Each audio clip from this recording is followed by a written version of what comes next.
Rémi de Montgolfier, bonjour. Vous êtes Bonjour. le directeur de l'activité data center chez TDF. Exactement. Alors, bon, on en a parlé ce matin avec un certain nombre d'intervenants, puis encore à l'instant avec Étienne Le Seur de Telsat. Le contexte géopolitique international est perturbé entre la guerre en Ukraine, les nouvelles taxes douanières de nos amis américains. Et puis on sent que voilà, il y a une instabilité sur des questions de défense, notamment en Europe. Euh, Il y a aussi toutes les questions de cyberattaque Oui. dont sont victimes un certain nombre de services publics, collectivités, hôpitaux. Donc en réponse, on est sur ce mot souveraineté, souveraineté, souveraineté, souveraineté. On ne sait plus trop ce que ça veut dire. Alors est-ce que c'est juste un mantra? Est-ce que c'est juste un mot? Et en l'occurrence, quelle définition vous en donnez-vous? D'accord. Merci d'abord pour l'invitation. Donc TDF, pour bien comprendre, historiquement, on diffusait de la télévision, de la radio, on hébergeait des antennes pour les opérateurs mobiles. Depuis quelques années, effectivement, on développe ce que l'on appelle des data centers de proximité.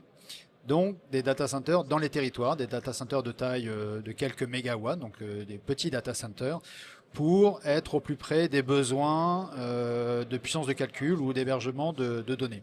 Et effectivement, nous on pousse beaucoup le sujet de la souveraineté. Alors, souveraineté pour moi, il y a au moins deux notions. La première, c'est où sont stockées mes données. Donc c'est le sujet de la localisation. Donc Ouais. déjà s'assurer que on a un data center qui est, je sais où sont mes données, je sais où est la baie, je sais exactement où est implantée cette infrastructure. Donc ça c'est le premier sujet. Donc ça c'est assez simple.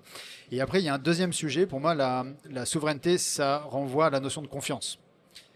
C'est-à-dire que nous, on est uniquement un hébergeur. Donc nous, on va proposer des mètres carrés environnés. Donc on a une coque, un data center. C'est un espace qui est connecté, qui est sécurisé, qui est alimenté.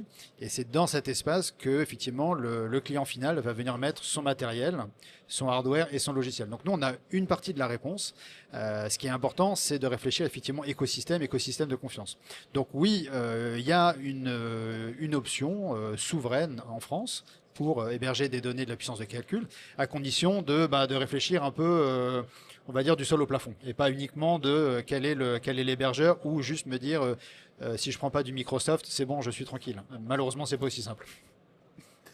Alors, en l'occurrence, vous pensez qu'on a vraiment la possibilité de mettre en place un écosystème de données souverain? Parce qu'on parle de confiance numérique, vous avez lâché le mot à l'instant.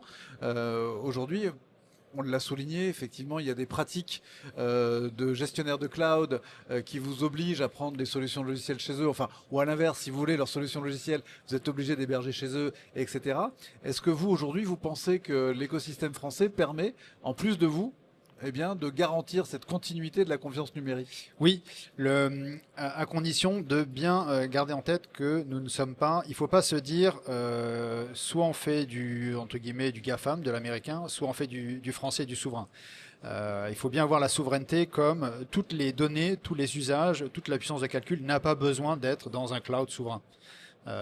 Si vous avez tout un tas d'usages de bureautique ou autres, où finalement est-ce que c'est ici ou chez un logiciel chinois finalement? Est-ce que c'est vraiment important? C'est pas très grave. Donc une des questions à se poser, c'est la souveraineté, oui, mais pour qui et pourquoi? C'est-à-dire qu'est-ce qui est sensible dans mon activité, dans mon cœur de métier? Quelles sont les données que je veux absolument protéger? Et une fois que l'on a bien détouré finalement l'enjeu, la partie de l'IT que l'on veut héberger de façon souveraine, là à ce moment-là, il faut réfléchir, à se poser la question de où je les mets et avec quel partenaire. Donc c'est bien, il ne faut pas penser que nous sommes une solution de remplacement, nous sommes un complément. Tout cet écosystème de confiance, nous sommes un complément pour des applications sensibles, des données sensibles ou un usage un peu spécifique, on va dire. Alors des data centers locaux, régionaux on va dire, vous en avez déjà 4, 3 sont en projet. Ils sont où? Ils font quelle taille? Ceux que vous avez déjà mis en route? Et puis depuis combien de temps? Ça fait combien de temps que TDF fait du data center? Alors ça fait une dizaine d'années. C'est vrai, Exactement. En fait, c'était discret. beaucoup trop à mon goût. Je suis assez d'accord. C'était discret. En fait, on a commencé à faire du data center il y a une dizaine d'années quand on est passé à la TNT. Oui. Donc on est passé de l'analogique au numérique. Les émetteurs audiovisuels se sont compactés de manière assez drastique. Et donc nous avons hérité, en quelque sorte, de milliers de mètres carrés qui étaient déjà climatisés, qui étaient déjà connectés, qui étaient déjà sécurisés. Et donc on s'est dit, bon, c'est amusant, ça ressemble quand même étrangement à un data center. Donc il y a une dizaine d'années, on s'est lancé dans cette activité data center de proximité. Donc on était déjà dans cette idée que TDF, nous sommes dans les territoires, nous sommes au plus près des collectivités locales, au plus près des besoins. Donc on va continuer à développer une offre d'hébergement dans les territoires. Et donc on a créé 4 data centers à Bordeaux, Marseille, Lille et Rennes, qui sont donc des petits data centers, c'est-à-dire qu'ils ne font que, entre guillemets, quelques mégawatts. À titre d'exemple, un hyperscaler, donc ces méga structures qu'on voit à Paris ou à Marseille, on est plutôt sur la centaine de mégawatts. Et en termes de mètres carrés, ça occupe quoi? Donc c'est en termes de mètres carrés, on va être sur quelques milliers de mètres carrés. Ah, quand même. Quand même, parce que c'est, en fait, vous avez là, ce qu'on appelle les salles blanches ou les salles de bal, c'est-à-dire l'espace dans lequel vous allez stocker les serveurs informatiques. Salle de bal. Voilà, une salle de bal. Vous imaginez une grande salle. On n'y vient pas pour danser. Dommage. C'est dommage.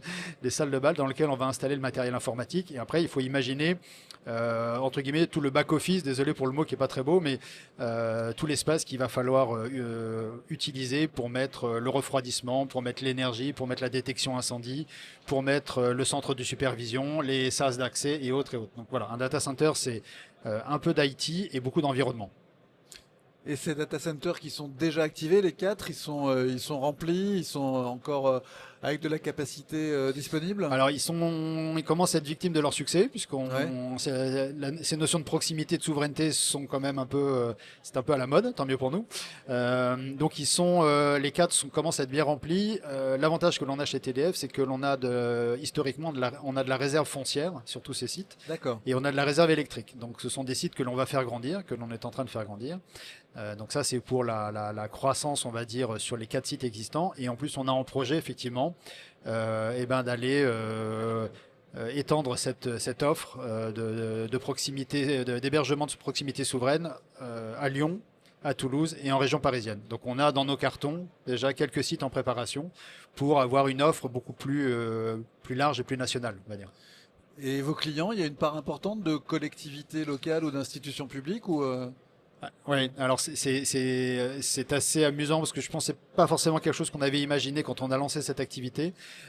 Chaque fois qu'on a implanté un data center, on a à minima au moins une région, un département, une ville et un CHU. À Bordeaux, on a Bordeaux Métropole et le CHU de Bordeaux qui viennent chez nous. On a la région Rennes, la région Bretagne à Rennes. On a le CD 59 et la métropole lilloise à Lille. On a la métropole de Aix-Marseille à Marseille. Vous voyez, donc on a à chaque fois effectivement des collectivités. Pourquoi? Parce que pour elles, c'est un acte politique de dire. C'est un marqueur fort, oui. C'est un marqueur fort de dire les données de mes administrés sont hébergées dans ma ville, mon département, ma région. Et donc nous, on pousse beaucoup pour ce modèle de